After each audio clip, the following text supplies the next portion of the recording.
May isang katotohanan na bihirang pag-usapan ng maraming tao sa mundong puno ng ingay at kasalanan. Hindi lahat ng nagsasabi na kilala nila si Jesus ay tunay na sumusunod sa kanyang mga aral. Maraming puso ang unti-unting nilalamon ng takot, pangamba, kalungkutan, at kawalan ng pag-asa kahit araw-araw silang nagsisimba at nananalangin. Dumarating ang mga gabi na tahimik ang paligid, ngunit magulo ang kalooban dahil pakiramdam ng marami ay unti-unti silang nalalayo sa presensya ng Diyos. Subalit sa gitna ng dilim na bumabalot sa sangkatauhan, nananatiling buhay ang liwanag na iniwan ni Hesukristo para gabayan ang bawat kaluluwa pabalik sa katotohanan. Nakasulat sa Biblia ang isang talatang patuloy na nagbibigay lakas sa mga pusong sugatan at pagod na sa laban ng buhay. John 14 verse 6, I am the way, the truth, and the life. No one comes to the Father except through me. Napakalalim ng mensaheng dala ng talatang iyon dahil ipinapakita lamang na walang ibang makapagbibigay ng tunay na kapayapaan kundi si Jesus lamang. Kapag ang tao ay napapalayo sa Diyos, mabilis ding nawawala ang direksyon ng kanyang kaluluwa at unti-unting pinapalitan ng pangamba ang dating pananampalataya. Napakahalaga ng sama-samang pagpapalaganap ng mabuting balita, lalo na ngayon na maraming tao ang sugatan, ang damdamin at naghahanap ng pag-asa. Bawat pagpindot ninyo ng subscribe at bawat pagbabahagi ninyo ng mensahe ng Panginoon ay maaaring maging daan upang may isang pusong muling lumapit sa Diyos. Napakaraming naliligaw ng landas dahil mas pinipili ng mundo ang makamundong kasiyahan kaysa sa banal na katotohanan na nagmumula sa Panginoon. Habang patuloy nating ipinapahayag ang kanyang salita, mas maraming buhay ang mababago at mas maraming pamilya ang muling magkakaroon ng matibay na pananampalataya. Hindi aksidente na napakinggan mo ang mensaheng ito ngayon dahil may dahilan kung bakit hinayaan ng Panginoon na makarating ka rito. Posibleng pagod ka na sa paulit-ulit na problema at naghahanap ng sagot na kayang magbigay ng tunay na kagaanan sa dibdib. Baka dumaraan ka ngayon sa matinding pagsubok na halos sumira na sa iyong pag-asa at lakas ng loob. Habang patuloy mong pinakikinggan ang mga aral ni Jesus, unti-unting bubuksan ng Diyos ang iyong puso upang maramdaman mo ang pagmamahal at awa na matagal mo nang hinahanap. Walang sugat na hindi kayang pagalingin ng Panginoon at walang buhay na sobrang wasak upang hindi na niya maibangon muli. Sa bawat pahina ng Biblia ay makikita ang walang hanggang habag ng Diyos para sa kanyang mga anak na patuloy na lumalaban sa gitna ng kahinaan at tukso. Bawat salita ni Hesukristo ay parang ilaw na tumatanglaw sa pusong nawawalan ng direksyon at halos mawalan na ng pananampalataya. Kapag tunay na pinakinggan ng isang tao ang kanyang mga turo, nagbabago hindi lamang ang pag-iisip, kundi pati ang kabuuan ng kanyang pagkatao. Una, ang tunay na pag-ibig ay nagmumula kay Jesus. Madalas naghahanap ang sangkatauhan ng kasiyahan sa makamundong bagay na pansamantala lamang nagbibigay ng aliw sa damdamin, karangyaan, kasikatan at pansariling kagustuhan ang nagiging sentro ng pamumuhay. Kaya unti-unting nawawala ang lalim ng pananampalataya sa Diyos. Kapag dumarating ang matitinding unos ng buhay, saka lamang nauunawaan ng marami na walang material na bagay ang kayang magbigay ng tunay na kapayapaan sa puso. Panginoong Hesukristo lamang ang nakakagawa ng pag-ibig na hindi nagbabago kahit gaano kapuno ng pagkukulang at kasalanan ng isang tao.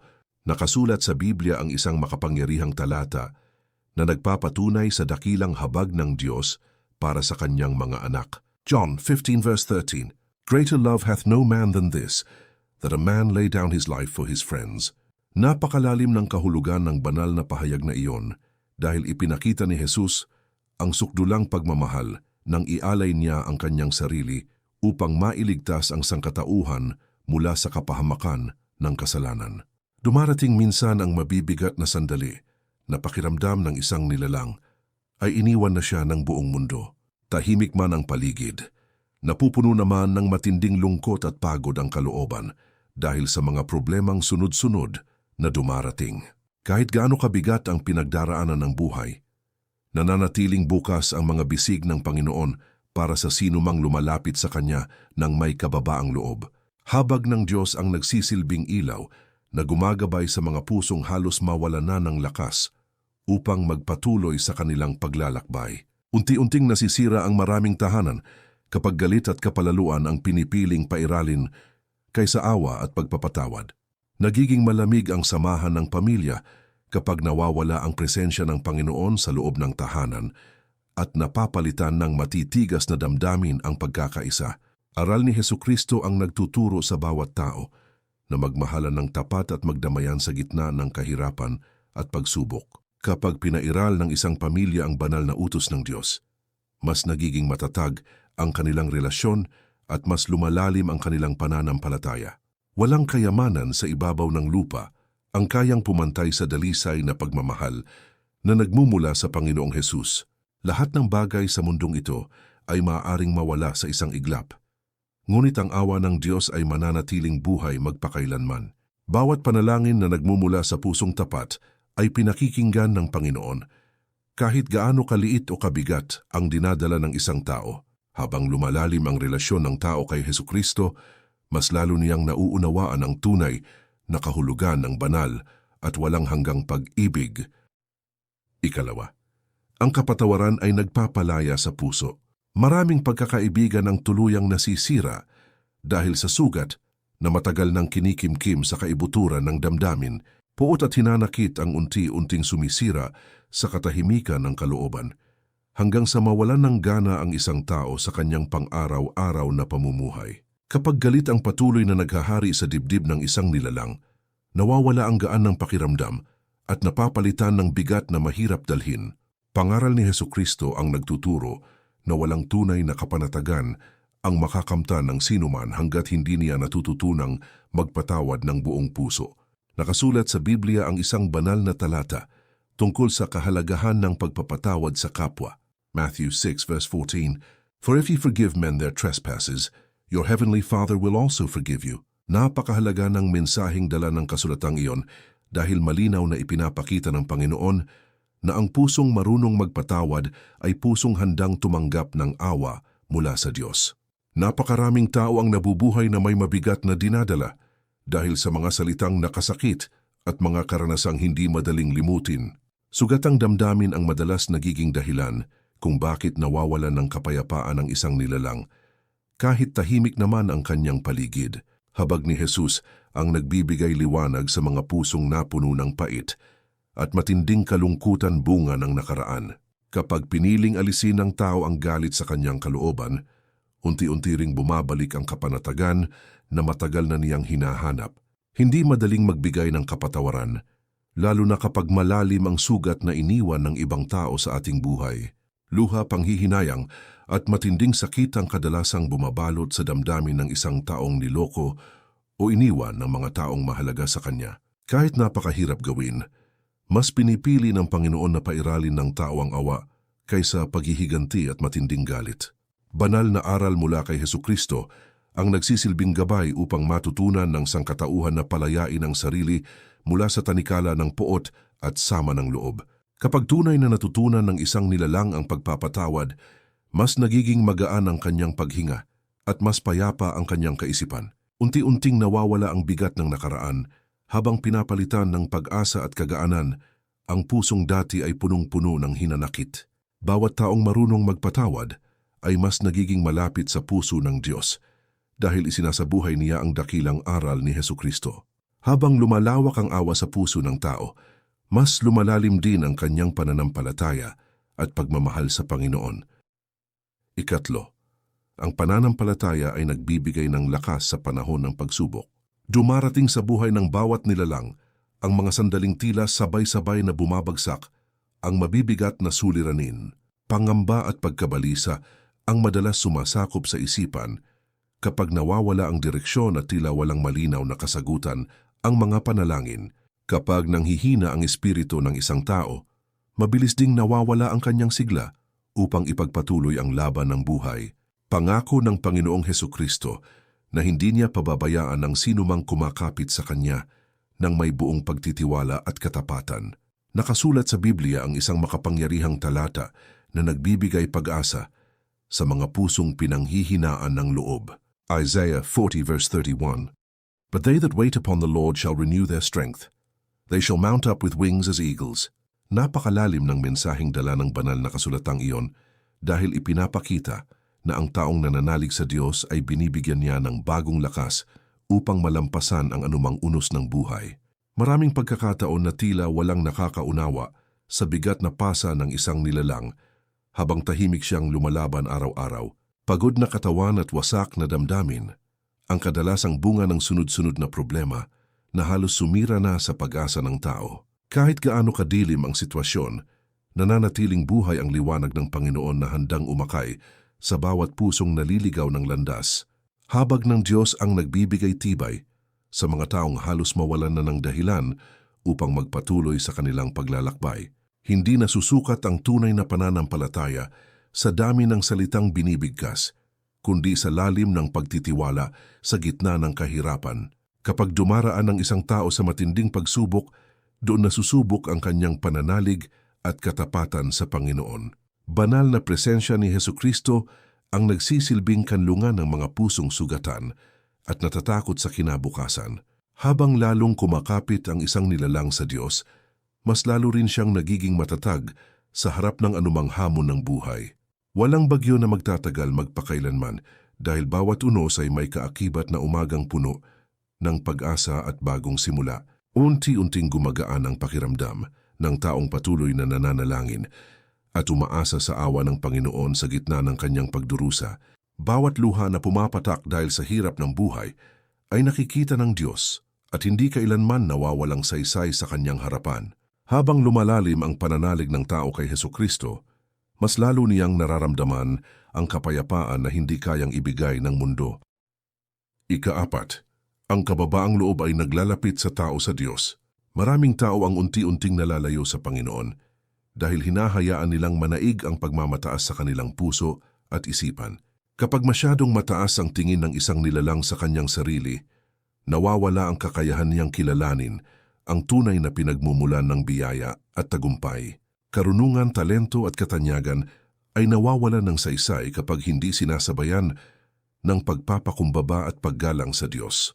Pangaral ni Hesukristo ang nagtuturo na ang pusong marunong yumuko sa harapan ng Panginoon ay siyang tunay na itinataas ng langit. Nakasulat sa Biblia ang isang banal na talata tungkol sa kahalagahan ng mapagkumbabang pamumuhay. James 4 verse 10, Humble yourselves in the sight of the Lord, and He shall lift you up. Napakalalim ng kahulugan ng kasulatang iyon dahil ipinapakita na ang taong marunong magpakababa ay tumatanggap ng pagpapala at paggabay mula sa Panginoon. Dumarating minsan ang pagkakataon na nakakalimot ang tao sa Diyos kapag nararanasan niya ang tagumpay at kasaganaan sa buhay.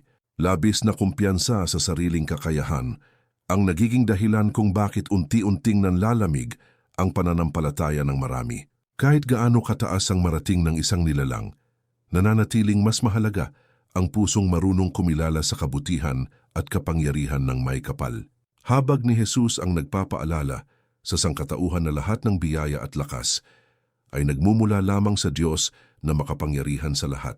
Hindi nasusukat ang kadakilaan ng isang tao sa dami ng kanyang ari-arian o taas ng kanyang katayuan sa lipunan.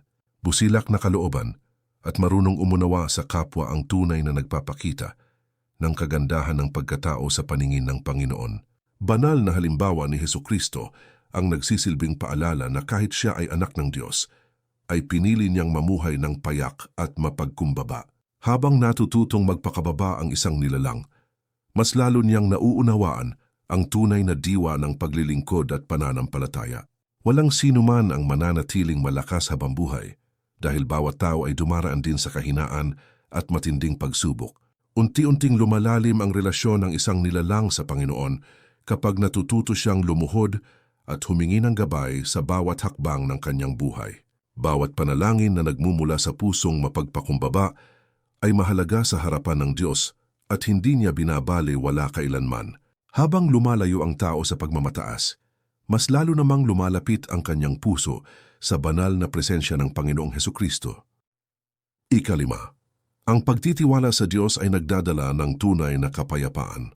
Napakaraming nilalang ang hirap makatulog gabi-gabi dahil punong-puno ng pag-aalala ang kanilang kaisipan at damdamin. Kinabukasan, kabuhayan, at mga suliraning pampamilya ang madalas na dahilan kung bakit nawawalan ng kapanatagan ang puso ng tao Kapag puro takot ang nangingibabaw sa isipan, mabilis ding nawawala ang pag-asa at sigla upang harapin ang panibagong araw. Panginoong Hesukristo lamang ang nakakabigay ng katahimikan na hindi kayang nakawin ng anumang problema o kaguluhan sa mundo. Nakasulat sa Biblia ang isang banal na talata na nagbibigay ginhawa sa mga pusong nababalot ng pangamba. Philippians 4 verse 6 and 7. Be careful for nothing but in everything by prayer and supplication. With thanksgiving let your requests be made known unto God. Napakahalaga ng mensaheng dala ng kasulatang iyon dahil ipinapakita na ang taong marunong manalangin at magtiwala sa Diyos ay pinagkakalooban niya ng kapayapaang lampas sa kayang unawain ng tao. Dumarating minsan ang mga sandali na pakiramdam ng isang nilalang ay wala nang magandang mangyayari sa kanyang buhay. Matinding pagkabigo ang sumisira sa loob kapag sunod-sunod ang problema at tila walang malinaw na kasagutan ang mga panalangin. Kahit gaano kabigat ang sitwasyon, nananatiling matatag ang kamay ng Panginoon na handang umakay sa bawat pusong nanghihina. Habag ni Jesus ang nagbibigay lakas sa mga taong pagod na sa pakikipaglaban sa mga unos ng buhay. Hindi madaling magtiwala kapag puro sakit at kabiguan ang naranasan ng isang tao sa mahabang panahon. Pagdududa at takot ang madalas na bumabalot sa damdamin, lalo na kapag tila napakalayo ng katuparan ng mga pangarap at panalangin. Banal na aral mula kay Hesukristo ang nagpapaalala na walang imposible sa Diyos para sa sinumang nananalig at nagtitiis ng may pananampalataya. Habang patuloy na kumakapit ang isang nilalang sa Panginoon, unti-unti ring gumagaan ang kanyang dibdib at nagiging payapa ang kanyang kalooban. Walang problema na mas dakila kaysa kapangyarihan ng Diyos na lumikha ng langit at lupa. Unti-unting nawawala ang pangamba kapag natututunan ng tao na ipagkatiwala sa Panginoon ang lahat ng kanyang alalahanin at paghihirap. Bawat panalangin na binibigkas ng may katapatan ay dinirinig ng Diyos kahit gaano pa kahina ang tinig ng isang pusong sugatan. Habang lalong lumalalim ang pagtitiwala ng tao kay Hesukristo, mas lalo rin niyang nararanasan ang tunay na kapayapaan na hindi kayang ibigay ng sanlibutan. Ika-6, ang pagtulong sa kapwa ay kalugod-lugod sa Diyos. Napakaraming naghihirap sa paligid na tahimik na lumalaban sa gutom, kalungkutan at matinding pagod ng pamumuhay araw-araw. Kawalan ng malasakit ang isa sa mga dahilan kung bakit mas lalong lumalamig ang samahan ng sangkatauhan sa makabagong panahon kapag mas pinipili ng tao ang pagiging makasarili kaysa pagdamay sa nangangailangan. Unti-unting nawawala ang liwanag ng kabutihan sa mundo. Pangaral ni Hesukristo ang nagtuturo na ang tunay na pananampalataya ay nakikita sa gawaing puno ng habag at pagmamalasakit sa kapwa. Nakasulat sa Biblia ang isang makabuluhang talata tungkol sa kahalagahan ng pagtulong sa mga nangangailangan. Galatians 6 verse 2. Bear ye one another burdens and so fulfill the law of Christ. Napakalalim ng kahulugan ng banal na kasulatang iyon dahil ipinapakita na nalulugod ang Panginoon kapag ang isang nilalang ay handang umalalay at magbigay pag-asa sa mga taong pinanghihinaan na ng loob. Dumarating minsan ang pagkakataon na simpleng kabaitan lamang ang kailangan ng isang pusong halos madurog na sa hirap ng buhay.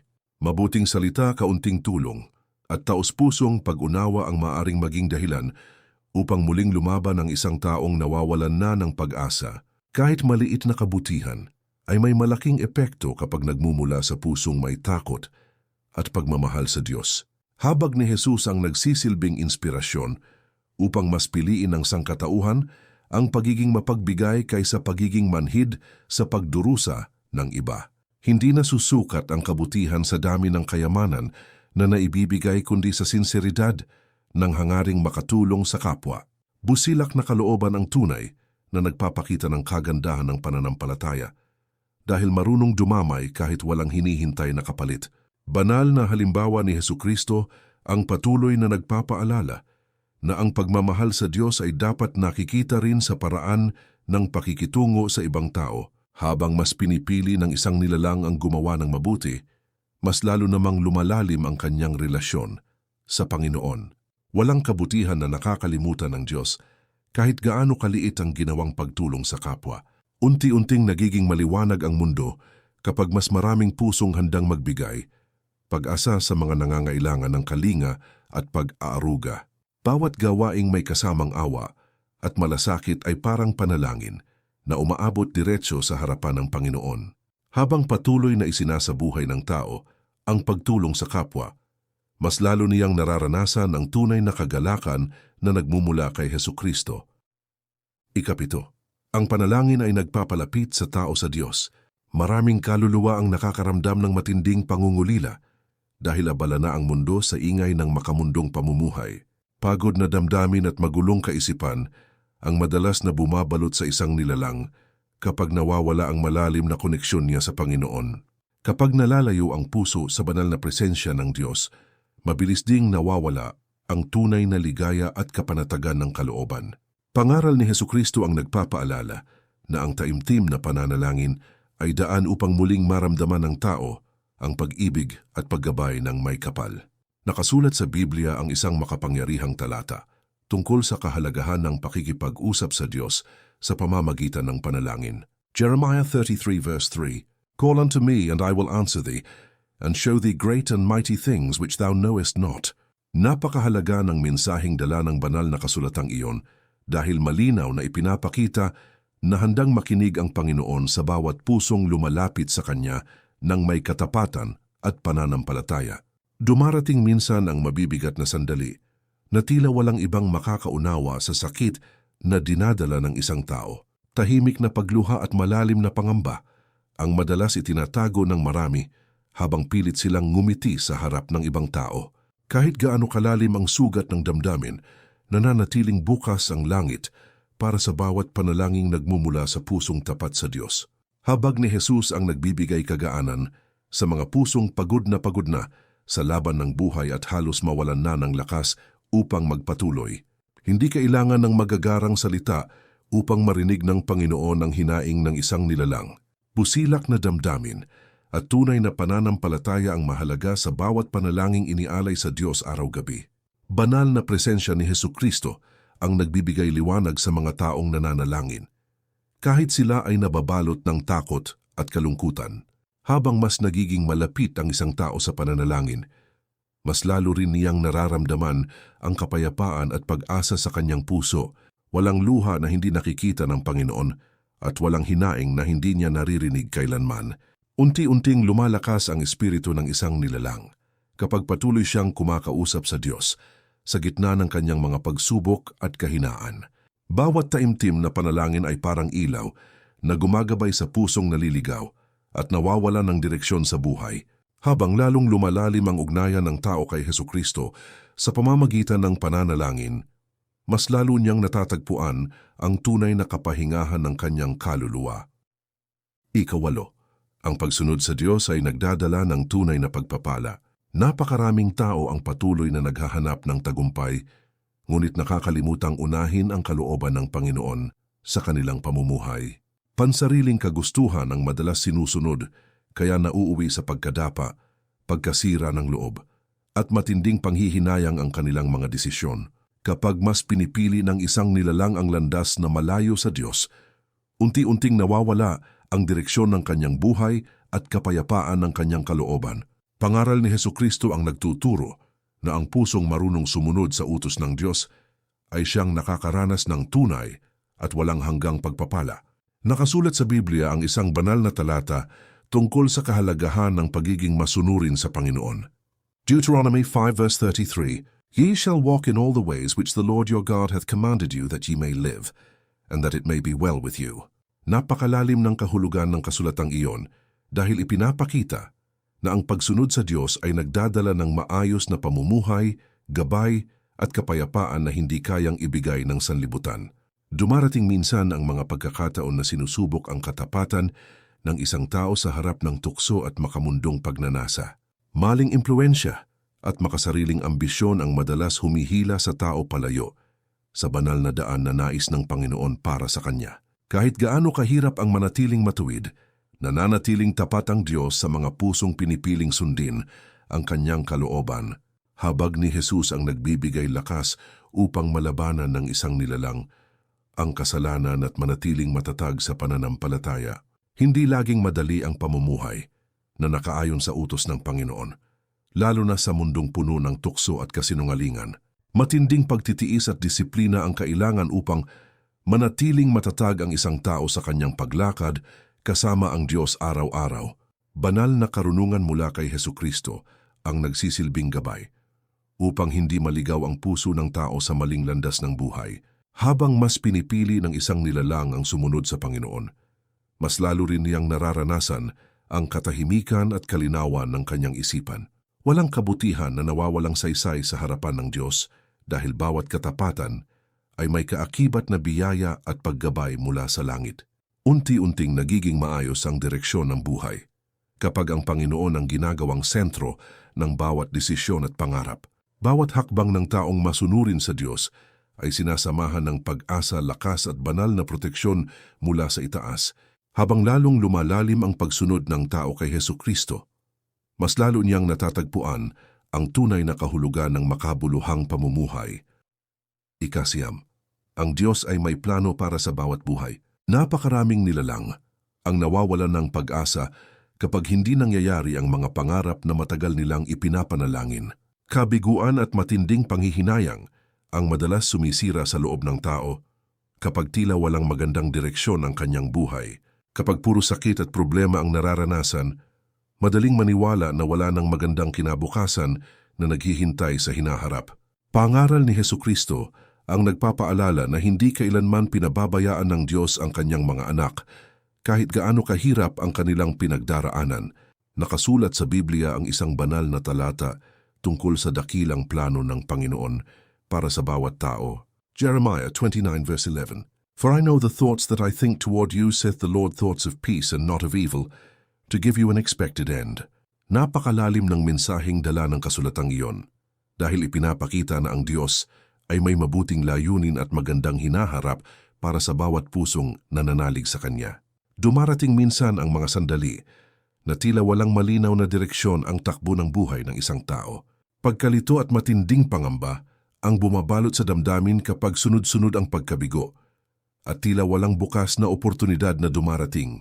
Kahit gaano kagulo ang sitwasyon, nananatiling kumikilos ang Panginoon sa likod ng bawat pagsubok upang ihanda ang tao sa mas dakilang layunin. Habag ni Jesus ang nagbibigay pag-asa sa mga pusong pagod na sa kakaisip kung may magandang bukas pa bang naghihintay para sa kanila. Hindi agad nauunawaan ng tao kung bakit may mga panahong kailangan niyang masaktan, mabigo, at dumaan sa mabibigat na suliranin. Masakit man ang ilang karanasan, ginagamit ng Diyos ang bawat pagsubok upang hubugin ang pananampalataya at tibay ng kalooban ng isang nilalang. Banal na paggabay mula kay Hesukristo ang nagsisilbing ilaw upang manatiling matatag ang puso kahit maraming balakid ang humahadlang sa paglalakbay ng buhay. Habang patuloy na nagtitiwala ang isang tao sa plano ng Panginoon, mas lalo niyang nauunawaan na may dahilan ang bawat pangyayari sa kanyang buhay. Walang luha, paghihirap, o kabiguan na nasasayang sa harapan ng Diyos dahil lahat ng iyon ay bahagi ng kanyang dakilang layunin. Unti-unting nabubuo ang mas matibay na pananampalataya kapag natututo ang isang nilalang na maghintay sa tamang panahon ng Panginoon. Bawat panalangin na may kasamang pagtitiwala ay dinirinig ng Diyos kahit tila matagal bago dumating ang kasagutan. Habang lalong sumusunod ang tao kay Hesukristo, mas lalo niyang nakikita ang kagandahan ng planong inihanda ng Diyos para sa kanyang buhay. Ika-10. Ang buhay na kasama si Jesus ay may walang hanggang pag-asa. Napakaraming kaluluwa ang nabubuhay na puno ng takot dahil hindi nila alam kung ano ang naghihintay sa kanilang kinabukasan. Kalungkutan at panghihina ng loob ang madalas bumabalot sa damdamin kapag sunod-sunod ang pagdurusang dumarating sa buhay ng tao. Kapag nawawala ang presensya ng Diyos sa puso ng isang nilalang, mabilis ding nawawala ang tunay na liwanag at siglang nagpapatuloy sa Kanya araw-araw. Pangaral ni Hesukristo ang nagbibigay katiyakan na ang sinumang mananatiling tapat sa Kanya ay magkakaroon ng walang hanggang pag-asa at kapayapaan. Nakasulat sa Biblia ang isang makapangyarihang talata tungkol sa pangakong buhay na walang hanggan mula sa Panginoon. John 11 verse 25. I am the resurrection and the life. He that believeth in me, though he were dead, yet shall he live. Napakalalim ng kahulugan ng banal na kasulatang iyon dahil ipinapakita na si Jesus lamang ang tunay na daan tungo sa buhay na walang hanggan at ganap na kaligtasan ng kaluluwa. Dumarating minsan ang mabibigat na sandali na tila gusto nang sumuko ng isang tao dahil sa tindi ng kanyang pinagdaraanan. Pangungulila at matinding pagkapagod ang sumisira sa loob kapag pakiramdam ng isang nilalang ay wala nang magandang mangyayari sa kanyang buhay. Kahit gaano kadilim ang sitwasyon, nananatiling nagniningning ang liwanag ni Hesukristo na handang gumabay sa bawat pusong naliligaw ng landas. Habag ng Panginoon ang nagbibigay tibay upang muling bumangon ang mga taong halos mawalan na ng dahilan upang magpatuloy. Hindi na susukat ang tunay na tagumpay sa dami ng kayamanan o taas ng katayuan sa mundo. Busilak na pananampalataya at matatag na relasyon sa Diyos ang tunay na kayamanang hindi kailanman mawawala kahit lumipas ang maraming taon. Banal na presensya ni Hesukristo ang nagbibigay lakas, kapanatagan at direksyon sa bawat hakbang ng tao sa gitna ng magulong sanlibutan. Habang mas pinipili ng isang nilalang na mamuhay kasama ang Panginoon, mas lalo niyang nararanasan ang kagalakang hindi kayang pantayan ng anumang bagay sa lupa. Walang pagsubok na mananatili habang buhay dahil bawat paghihirap ay may kaakibat na bagong umaga na puno ng biyaya at pag-asa. Unti-unting gumagaan ang pakiramdam ng taong patuloy na kumakapit kay Hesukristo sa gitna ng problema at pangamba sa buhay. Bawat panalangin may kasamang pananampalataya ay nagsisilbing tulay upang mas mapalapit ang puso ng tao sa Diyos na makapangyarihan sa lahat. Habang lalong lumalalim ang paglalakbay ng isang nilalang kasama si Jesus, mas lalo niyang natatagpuan ang tunay na kahulugan ng pag-asa, kapayapaan at buhay na walang hanggan. Kapag ang isang nilalang ay patuloy na nananalig, nananalangin, at sumusunod sa kalooban ng Panginoon, unti-unting nagiging maliwanag ang direksyon ng kanyang paglalakbay. Pangako ng Diyos na hindi niya iiwan ang kanyang mga anak, lalo na sa mga panahong halos mawalan na sila ng lakas at pag-asa.